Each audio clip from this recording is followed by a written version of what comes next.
Wow, the periodic table. This is a real wonder of science. We look at this and it's so organized and it has all these relationships between rows and columns and the size of atoms and ions, and we've looked at that for the 3U students anyway in chapter 1.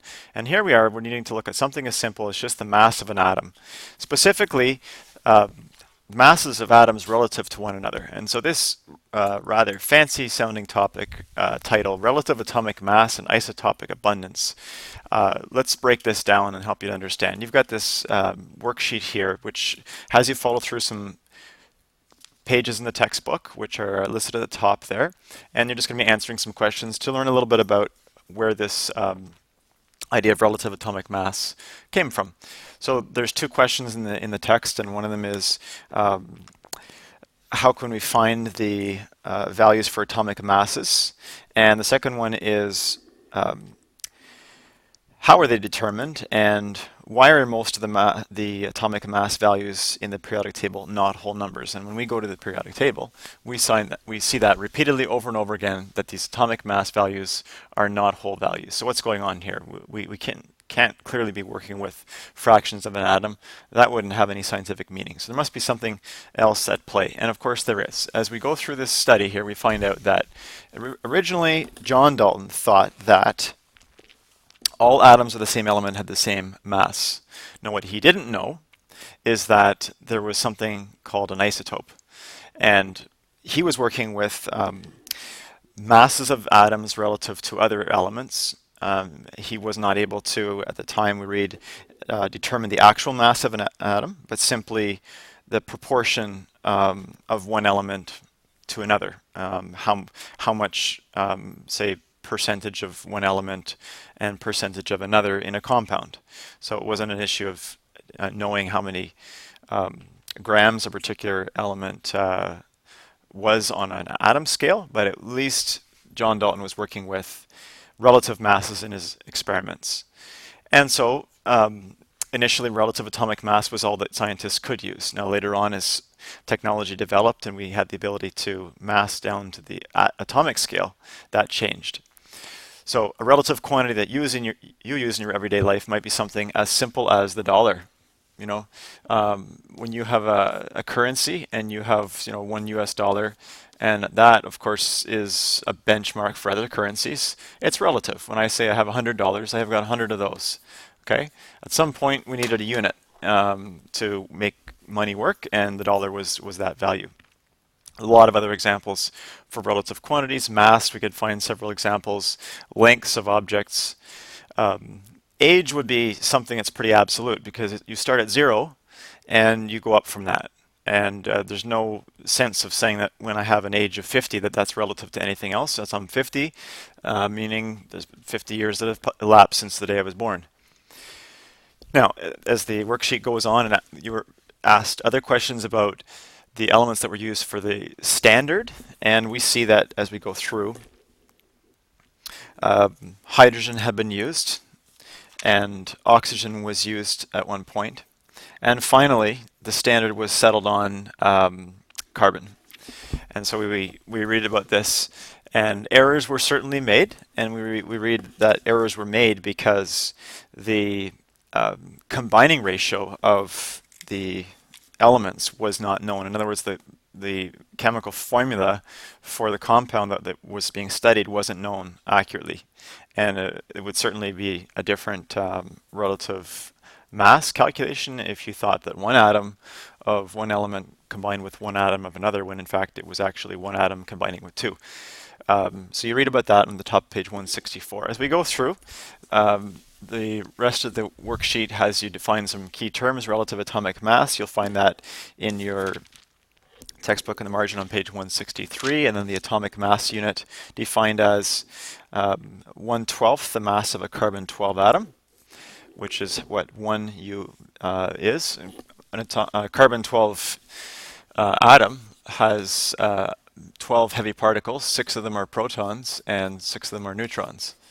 And so when we take 1/12 of that, we really don't have anything that makes sense. We have a half a proton and a half a neutron.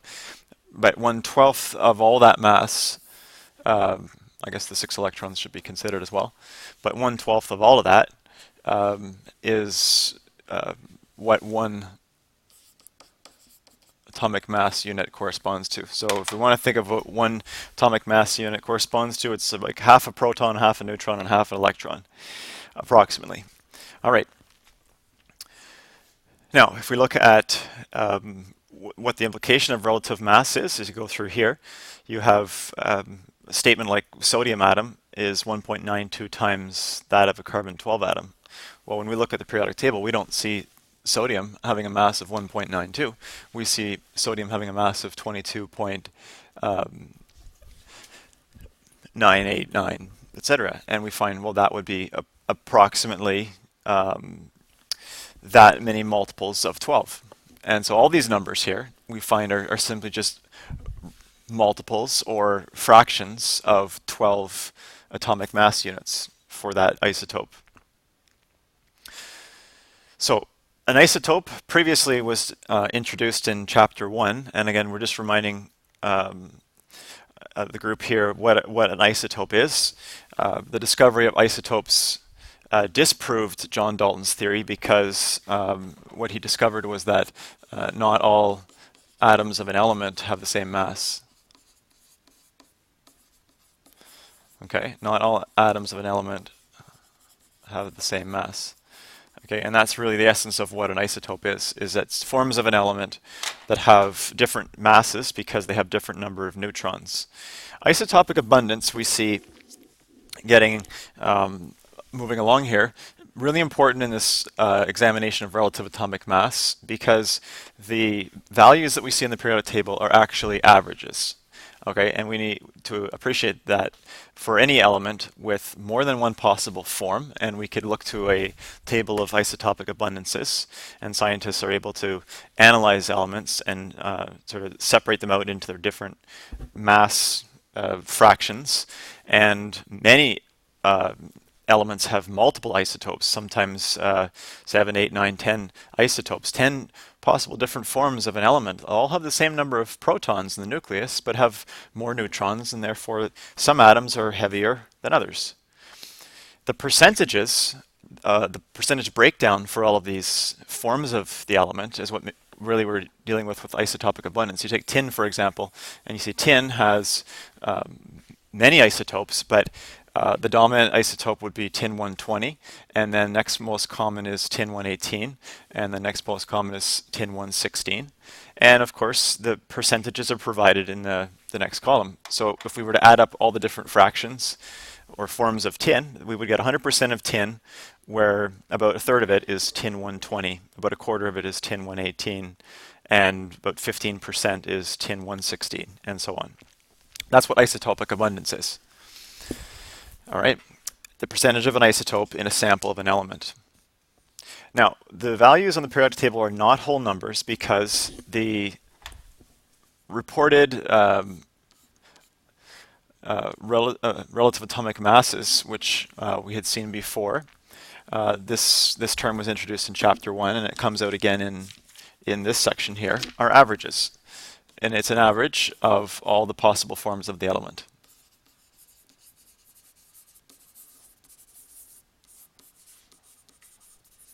In other words, all the isotopes. So let's look at how this is done. Now, before we do this, I'm going to go and give a little bit of an analogy here. Some of you maybe like to go fishing. And this little summary here, you may have received this handout. Again, it goes through, and you need a table of relative abundances of the isotopes. You need to know what an isotope is. You need to understand what one atomic mass unit is. We know all these, okay? Isotopic abundance, if we're dealing with a given sample of an element, we know that there is percentage breakdown for the different fractions. And as we go through this information, we want to focus on how we calculate this average. So let's look at this one method at a time. All right, now, so I've used this term average, but what we're really referring to is a weighted average. The different fractions of the isotopes, and very rarely are there equal percentages of the isotopes, quite often there's a dominant form and then less abundant forms. We would say that one isotope is going to contribute more of the overall mass to that average, whereas the lower abundant isotopes will just contribute a very, very small fraction. Okay, and that'll of course affect the calculation of the weighted average. When we go to how to do a weighted average, we need to examine it in a couple ways. Okay, an average is a simple thing to do. It's total divided by the number of items. But if we were to look at, say, someone going fishing, use this example, and a person catches 2 fish, or 6 fish rather, 2 are 2-pound mass, and the other 4 have 5-pound mass. So what is the average mass of the fish? Well, the number of 2-pound and 5-pound fish are not equal, so we can't clearly just add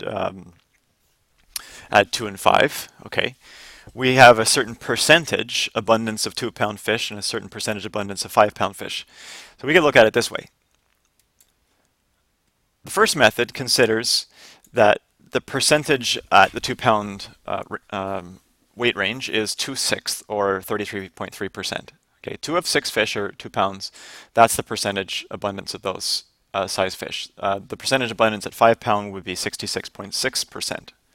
Now that would round up if we were to actually go to the nearest whole number. It would round down to 33 and round up to 67. But to 1 decimal places, those are approximates. And when we were to calculate rather the average fish mass, we could just say that 1/3 of the mass comes from the 2-pound range and 2/3 comes from the 5-pound. And if we just a simple sum of those percentages by the mass, we get 4 pound as an average.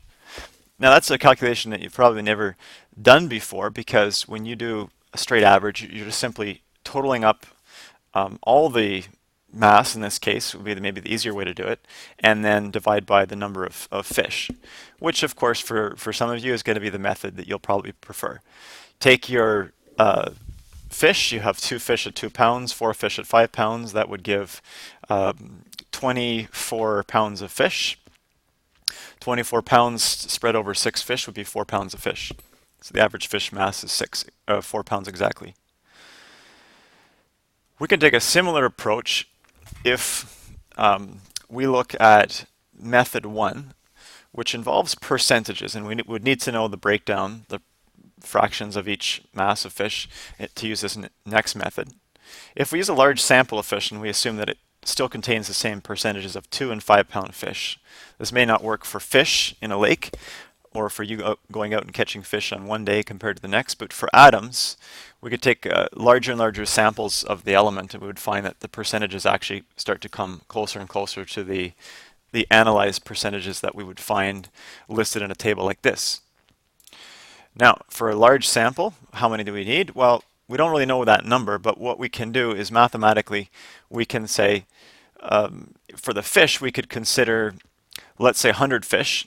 And if we had considered 100 fish, we have a problem because 33.3% of them are 2 pounds. So that means we have a fraction of a fish at that 2 pound range and a fraction of a fish at the 5 pound range.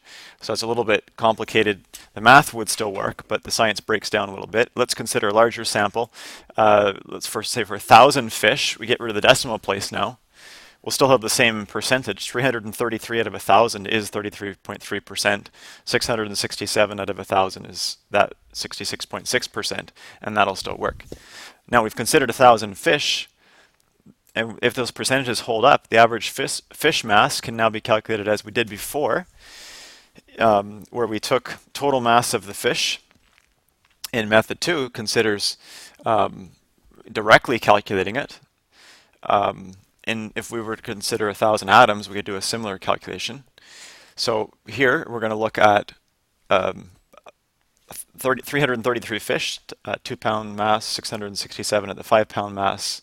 So the numerator is the total mass, and there are 1,000 fish, so we would divide by 1,000 to get the average mass of 1 fish, which is still 4 pounds. So that method there requires us to consider so many particles or so many of the items, and then use the number that we would have at each of the mass values. That is going to require, of course, a table provided to us of relative abundances of the isotopes. So remember, you will be given the percentage abundances of the isotopes. We're not working with fish when you're calculating an average atomic mass. Now let's go back to working with atom. All right, so how do we calculate the average atomic mass of, let's say, a sample of potassium or a sample of argon? We can do our calculation and check with the periodic table. The first one I'll use one of the methods that we saw earlier, which was just to take a weighted average. And this is easy mathematically to do. The average atomic mass, which we can call the relative atomic mass, that represents all forms of potassium, would be 93.10 or decimal 9310 multiplied by the mass of that isotope. So 93.1% have a mass of 39 atomic mass units, and 6.9% or 0.069 as a fraction have a mass of 41. And when we add those two fractions together, we'll get an average atomic mass, relative atomic mass, benchmarked to carbon-12, which will allow us to know how heavy potassium is relative to carbon. And we should get something close to, in the periodic table, we get 39.10 approximately. And that's pretty close. I'm going to just report it to 39.1. Okay, and as we go through this chapter, eventually we're going to come across, if we have not already, rules on significant digits here, which in this case I would be adding numbers, and so I could go with fewest number of decimal places, which in this case would be 3. And so I could actually report quite a bit more than that. I could even go to 0.098 instead of rounding it. And if I go to 0.098, I get a little bit more precision, and that would match the number of decimal places in my percentage for potassium. Okay. Let's just focus on the calculation at this point, and we can worry about significant digits a little bit later on as we get better with the methods. Okay, so this first method is just a straight weighted average. There's not as much understanding in this method, but it's dead simple to do. Just convert your percentages into decimals and just multiply by the corresponding mass. If we use the next method, let's look at, say, something like, all right, we've got 3 different isotopes of argon. If we consider 100 atoms, we don't have enough to be able to get around fractions of an atom. So let's bump up to a bigger number, which will have to be probably quite a bit more than 100. What I would look at here is a little bit of math. This is what might make method number 1 much more appealing for some of you. There's not as much thinking involved in it, and so it's easier if we just wanted to get that value. But if you like the idea of an average based on total mass of things divided by how many there are, which is more your understanding of average probably in high school, let's try to follow this through a little bit. So we have 99.6%, which means that there's 99.60 out of 100 for argon 40. There's going to be 0.34%. So out of 100, there's not even an atom of argon 36, so that's no good. That's argon 40. And then we have the final isotope, which is argon 38, and again there we're even worse off. It's not even a tenth of an atom in 100 for argon 38. So the question is then, how many atoms we need to consider before we have a whole number of the smallest fraction of all the isotopes? Well, no problem with argon 40. All we have to do is consider 1,000. We've got around our fraction of an atom. But with argon 36, we're still running into problems. We would have 3.4 atoms. So let's just add zeros here and see how it makes the math work. Okay, so we would have in 1,000, let's move our decimal place over 1. So in 1,000 we have 996, in 1,000 we have 3.4 in 1,000, and we have 0.6 in 1,000. Okay, that's not enough. Let's go to the next power of 10 up from that. So if we had 10,000 atoms, we would have 9,960. We would have 34, and we would have 6. So that solves our problem if we go to 10,000 it's proportional. Hope that makes sense. We're just using percent now scaled up to per 10,000. Okay, which means let's consider 1,000 atoms, and in our 1,000 atoms, that's how many we would have, or sorry, 10,000. So in 10,000 atoms, those are our fractions. So we can now take the average relative atomic mass would have 9,960 that are 40 atomic mass units heavy. We would have 34, which are 36 mass units heavy, and we would have 6, which are 38 mass units heavy. So the numerator is the total mass of all of these 10,000 atoms, and in this case we have, for an average calculation, just to divide by 10,000, and that will give us our average relative atomic mass. So pretty straightforward, not too difficult to get around the decimal problem. Just use some proportional reasoning here and add zeros until you get everything into whole numbers. Just a little bit easier to think about when you don't have to worry about a fraction of an atom. And on a much bigger scale, if we were to consider, say, a trillion or multiples of that, it just gets easier, and more likely we get much closer to the actual percentage abundances, because the bigger the sample, the more likely it's going to be representative of the element as a whole. So the remainder of our work here is just to calculate the average, and then we're done. All right, well, I've worked out the average to be approximately 40 atomic mass units. We look at the periodic table and we find that for argon it's about 39.948, and we're working with much larger numbers here than one atom, but we're still looking at significant digits. Just aware that when we're multiplying, again, we have 9,960 is a count and a defined value. 40 is really a number of protons and neutrons, so it's a count and a defined value. So we really have no limit of precision here when we report our answer. 39.9852 is the calculated value. One thing to consider here, this is not going to be really something that we can do when we look at these percentage abundances. These are percentage abundances for the isotope, and if we were to look at any of them, for example, zinc 67, we don't actually know the relative atomic mass of zinc 67. It's not going to be 67. It's got to be relative to carbon 12, and it may be itself a decimal, which actually adds a little bit of complexity to the way these relative atomic masses are calculated, but it also helps to see why in our calculations, and go back to this slide here, we're not getting exact agreement with the periodic table, because the values that we're using, I'll circle them here, 39, 41, these are masses, but those are actually mass numbers, proton and neutrons. Those are not relative atomic masses. We would really need to use the relative atomic mass of the individual isotopes in the weighted average or the consideration of 10,000 atoms. We just don't have access to that information, so I'm quite content to just use the mass number of the isotope, which will always be a whole value, and again, we can understand that there'll be a little bit of discrepancy in our answers, okay, and I'm okay with that. So as we go forward in the remainder of this lesson here, we've gone through the two possible methods. We can do a weighted average, we can do a consideration of a certain number of particles, and when we do that, we just need to have our percentages known to us.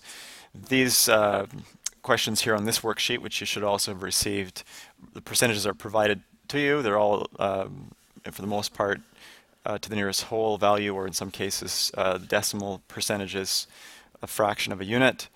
As in lead, they're known to the nearest 0.5%, so that's okay. Again, we're just going to, when we do these calculations, use the mass numbers that are provided for the isotope in our calculation, and we can use either of the two methods. If you want a little bit more challenge, then this isn't something I would really focus any time on. If you can just get the relative atomic mass average calculated, great. If we know the average and we wanted to find out, let's say, the percentage of some component or some fraction isotope of the element, we could do a mathematical calculation. But anything from here down is just really bonus. If you want to challenge yourself with that, great. If you're focusing on the first 5, that's all I would really want you to be able to do. All right, well, this brings to a conclusion this lesson. We'll have more time in class to work on the remainder of this worksheet here, and the question at the bottom, that questions rather on page 167, numbers 1, 2, 4, and 5 to look at. If any of you are looking for a little bit of extra assessment for your term, I'll consider this as be a sort of a bonus thinking assignment, and you can do the analysis based on the evidence provided. There's no experimentation required on your part. The experimental design is given, and you just have to do the analysis using the masses of nitrogen and oxygen for this oxide, and you'll go through and you'll have an opportunity to just see how exactly relative atomic mass is assigned and how important the combining proportions are. I haven't assigned number 3 on page 167, but this lab exercise really targets that idea of the chemical formula of the compound being really key to coming up with the relative masses. Thankfully, that work has been done for us, and we now have instrumentation which allows us to quickly determine both percentage abundances as well as relative atomic masses, and so we can work with those and move forward into our look at the mole. So I'll see you in class tomorrow.